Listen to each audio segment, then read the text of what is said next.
High everyone, আমি Poulami. Welcome to my channel. আগের দিনই তোমাদের সাথে শেয়ার করেছিলাম স্মার্ট বাজারে গিয়ে আমরা গিফট কিনতে গেছিলাম, আর চলে এসেছি আজ সেই অনুষ্ঠানে। এসেই সবার সাথে আলাপ গল্প করে নিচ্ছি। নীল শাড়ি পরে যাকে দেখলে সে আমার শাশুড়ি মা। এসেই পাড়ার সবার সাথে একটু গল্পগুজব করে নিচ্ছিলাম।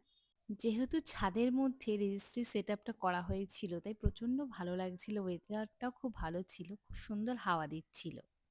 যদিও আমরা একটু রাত করেই গেছিলাম, তখনও গিয়ে দেখলাম রেজিস্ট্রি কিছুই হয়নি, ছেলের বাড়ির লোকও আসেনি। আমি খুব সিম্পলি সেজেছিলাম। এই শাড়িটা আমাকে বিয়ের আগে কাকিমা দিয়েছিল। আজ প্রায় অনেক দিন পরেই শাড়িটা পরলাম। এখন একটু কফি খেয়ে নিচ্ছি। কফি খেতে আমার বেশ ভালোই লাগে।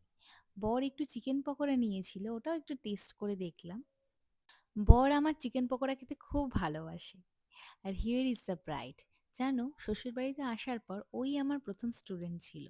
আজ ওর রেজিস্ট্রি বিয়ে। খুব ভালো থাকুক, ও নতুন জীবন শুরু করছে, খুব ভালো থাকুক।